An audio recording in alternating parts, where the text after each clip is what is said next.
History is often written as a chronicle of human triumph, of soaring achievements and boundless innovation. But beneath the surface of progress lies a much darker narrative, a chilling record stained by those who sought absolute control at any human cost. Throughout the centuries, certain individuals have risen to power not to uplift, but to dominate, terrorize, and extinguish. These are not merely flawed leaders. They are architects of unimaginable suffering, individuals whose very names have become synonymous with cruelty, paranoia, and mass death. Today we descend into the darkest chapters of the human story. We will examine the psychological terror, the systemic slaughter, and the megalomaniacal delusions of the most ruthless dictators to ever walk the earth. Brace yourself as we count down the top 10 most terrifying tyrants in human history. Number 10. Vlad III, Dracula. Long before his name was co-opted by Gothic fiction to represent a supernatural vampire, the real Vlad Dracula, better known as Vlad the Impaler, was a ruler whose cruelty defied human comprehension. Operating in 15th century Wallachia, Vlad was a prince surrounded by encroaching empires, but his methods of psychological warfare terrified even the most battle-hardened armies of the Ottoman Empire. He did not simply kill his enemies. He turned their deaths into agonizing, prolonged public spectacles. His signature method of execution was impalement, driving a wooden stake through the bodies of his victims and hoisting them into the air to die a slow, excruciating death that could last for days.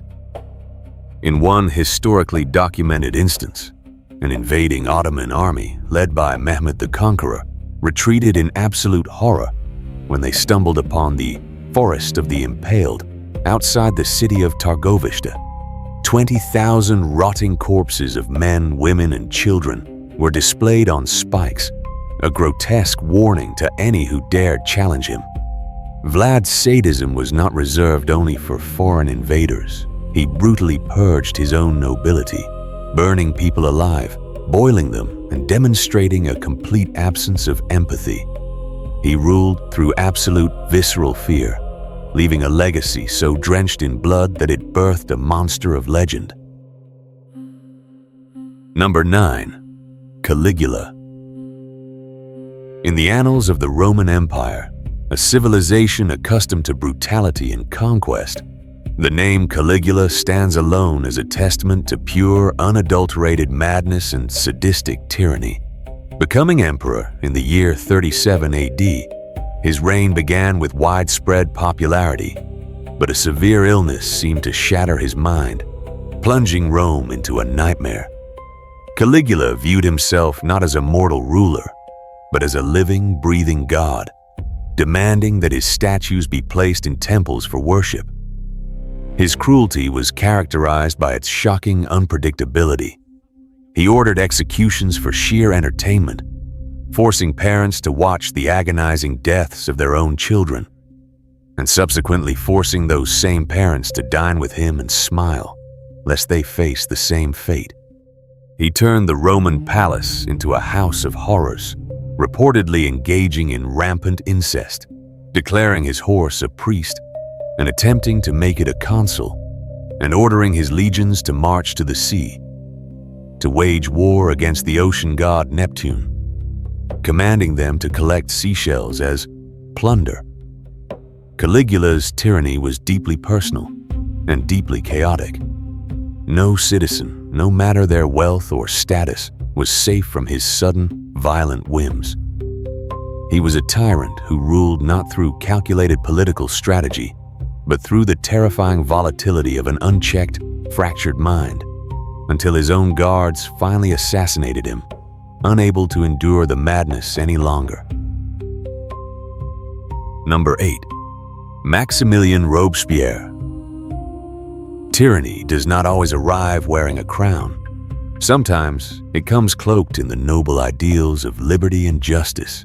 Maximilien Robespierre was a lawyer, a fiery orator, and a leading figure of the French Revolution, passionately advocating for the rights of the common man. Yet, in his obsessive quest to forge a perfect, virtuous republic, he became the architect of the Reign of Terror.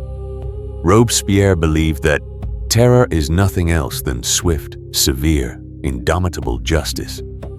And he used this twisted logic to justify the mass slaughter of anyone deemed an enemy of the revolution.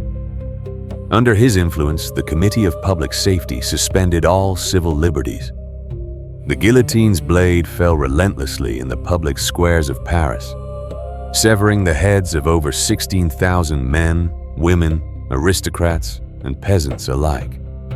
Neighbors turned on neighbors, and a single whispered accusation or insufficient enthusiasm for the revolution was enough to guarantee a death sentence.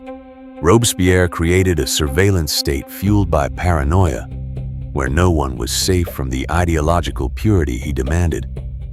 He replaced the tyranny of a monarch with the tyranny of the mob, proving that the most dangerous dictators are often those who genuinely believe they are slaughtering for the greater good. Ultimately, the very machine of death he orchestrated turned upon him, and his execution marked the end of a terrifying experiment in ideological bloodshed. Number 7. Ivan the Terrible. To understand the deep-rooted autocracy of Russian history, one must look at the first Tsar of all Russia, Ivan IV, rightfully known as Ivan the Terrible. Crowned in 1547, Ivan's early reign was marked by expansion and reform, but following the death of his beloved wife and a severe illness, a dark, paranoid shadow consumed him. He became convinced that the Russian nobility, the boyars, were conspiring against him. In response, he created the Oprichnina, a terrifying state within a state, enforced by a vanguard of black-clad secret police who rode black horses with severed dog heads and brooms attached to their saddles, symbolizing their mission to sniff out and sweep away treason. These enforcers operated with absolute unchecked impunity. Entire aristocratic families were tortured, publicly executed, and their lands seized. The zenith of his madness culminated in the massacre of Novgorod, where, suspecting the city of treason, Ivan ordered his troops to torture and slaughter thousands of its citizens, turning the Volkhov River red with blood. His volatile rage spared no one, not even his own blood. In a fit of furious mania, Ivan struck his pregnant daughter-in-law, causing a miscarriage, and when his eldest son and chosen heir confronted him, Ivan struck him the head with his pointed staff, killing him. Ivan left a legacy of deep psychological trauma on the Russian psyche, cementing a tradition of absolute terror-driven autocracy. Number 6. King Leopold II. While many tyrants destroy their own nations, King Leopold II of Belgium represents a uniquely horrifying brand of tyranny. The privatization of genocide for personal capitalist gain. In the late 19th century, Leopold managed to convince the global community that he was establishing a humanitarian and philanthropic free state in the Congo Basin of Africa. In reality, he laid claim to a landmass 76 times the size of his own country and turned it into a massive, brutal slave labor camp. Driven by an insatiable greed for ivory and, more importantly, wild rubber, Leopold's mercenary force, the Force Publique, terrorized the native population. If a village failed to meet its impossible rubber collection quotas, the consequences were apocalyptic. Soldiers were ordered to burn villages, murder the inhabitants, and, in a chilling mandate to prove they had not wasted ammunition, they were required to provide the severed hands of their victims. Baskets of severed human hands became a gruesome currency in Leopold's Congo. Kidnapping, systemic rape, and mutilation were standard administrative policies. Millions were worked to death, starved, or died from diseases introduced by the colonizers. While exact numbers are debated, historians estimate that between 5 and 10 million Congolese people perished under Leopold's rule. He never set foot in the Congo. Yet from his opulent palaces in Europe, he orchestrated one of the most ruthless and devastating corporate holocausts in human history. Number 5. Idi Amin. Rising to power through a military coup in 1971, Idi Amin declared himself the president of Uganda, plunging the nation into an 8-year nightmare of eccentric madness and unspeakable brutality. Known as the Butcher of Uganda, Amin's regime was characterized by extreme theatrical paranoia and a total disregard for human life. He maintained his grip on power through sheer brute force, ordering the execution of political rivals, military personnel, and targeted ethnic groups, particularly the Acholi and Lango tribes. The methods of execution were notoriously savage. Torture chambers were established in luxury hotels, and bodies were frequently dumped into the Nile River in such massive quantities that they jammed the intake ducts of a hydroelectric dam. Amin's rule was also marked by erratic, highly destructive economic policies, including the sudden expulsion of tens of thousands of Asian residents, which instantly collapsed Uganda's economy. He awarded himself absurd, grandiose titles, including Conqueror of the British Empire, while his country starved and bled. Rumors of cannibalism and keeping the severed heads of his enemies in his freezer added a macabre, horrifying mystique to his public persona. By the time he was overthrown in 1979, an estimated 300,000 to 500,000 Ugandans had been murdered. Amin showed the world the terrifying reality of a modern state hijacked by a charismatic, heavily armed psychopath. Number 4. Pol Pot. In the devastating aftermath of the Vietnam War, a radical communist insurgency known as the Khmer Rouge seized control of Cambodia in 1975, led by a soft-spoken, deeply ideological man named Pol Pot. What followed was a radical social engineering experiment so extreme, so unfathomably cruel, that it defies logic. Pol Pot declared Year Zero, aiming to instantaneously transform Cambodia into a primitive, agrarian utopia, completely isolated from the modern world. Within hours of taking the capital, he forced the entire population of Phnom Penh, millions of people, including the sick, the elderly, and pregnant women, to march out of the city and into the countryside to work in brutal forced labor camps, which would soon be known as the killing fields.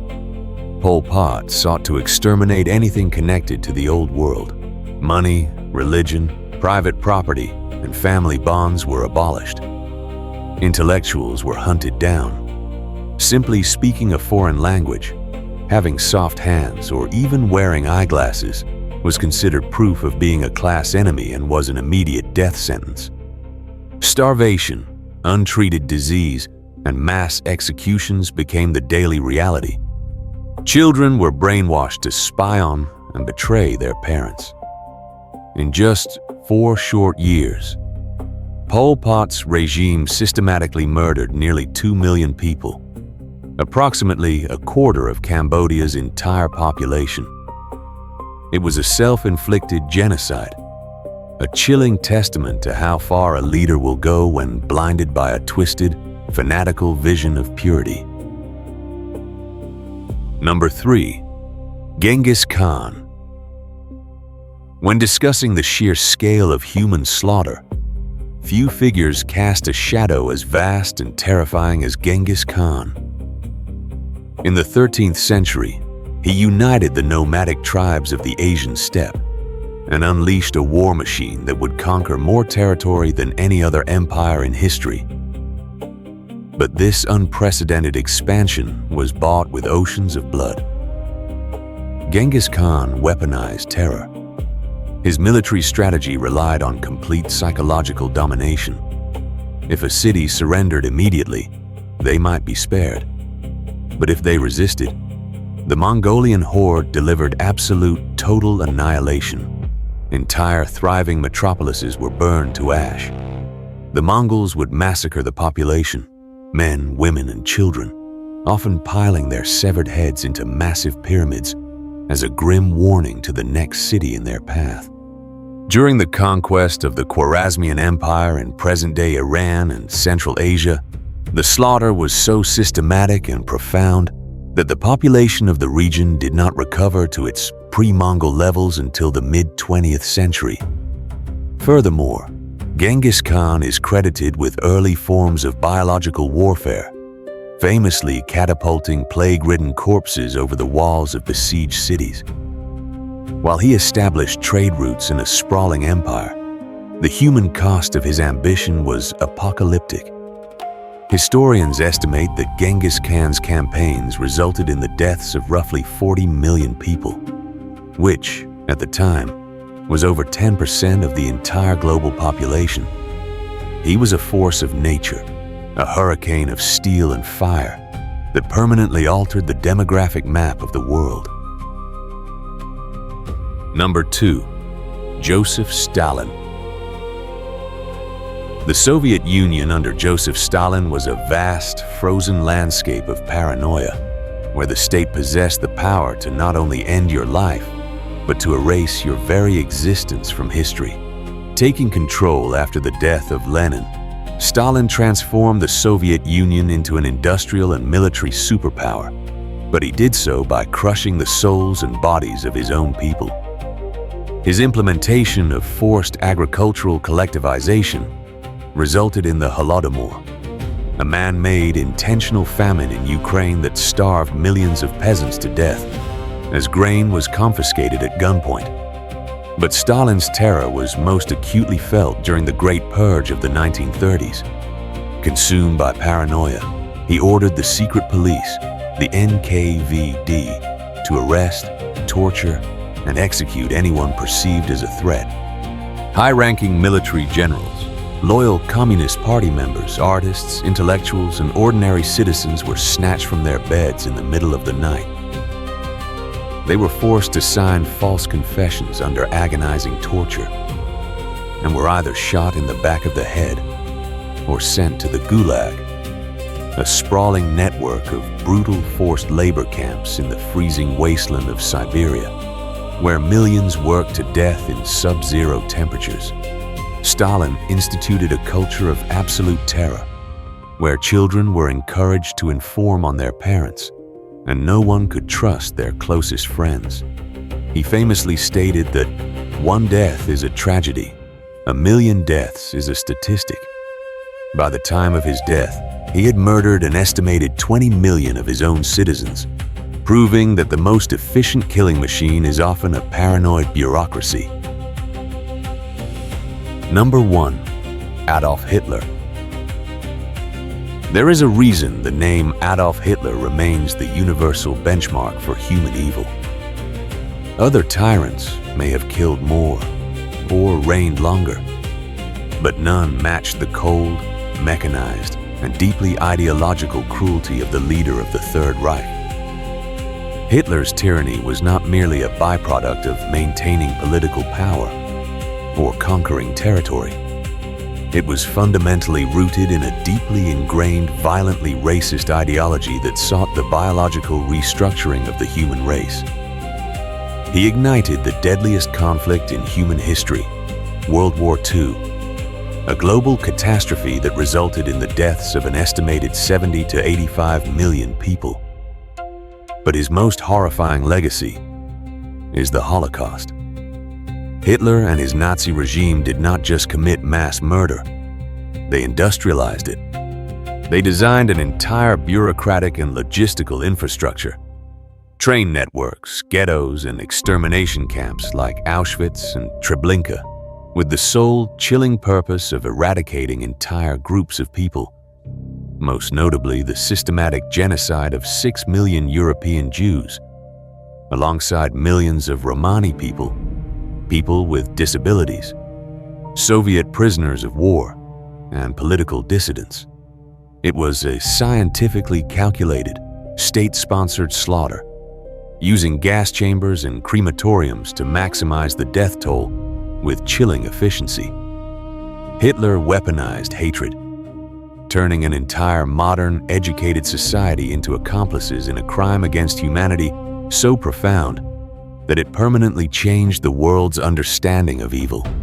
He stands at the pinnacle of tyranny, a stark, terrifying reminder of the darkness that can consume humanity when absolute power meets absolute hatred. The shadows cast by these 10 figures still linger in the pages of history, a chilling reminder of the darkest depths of human nature and the devastating cost of absolute power. We study these terrifying tyrants not to glorify them, but to ensure their nightmares are never repeated. If this journey into the shadows captivated you, please hit that like button to support the video and subscribe to the channel for more deep dives into the untold and unvarnished truths of our past. Don't forget to leave a comment below. Who do you think is the most terrifying figure in history? Thank you for watching, and until next time, keep questioning the past.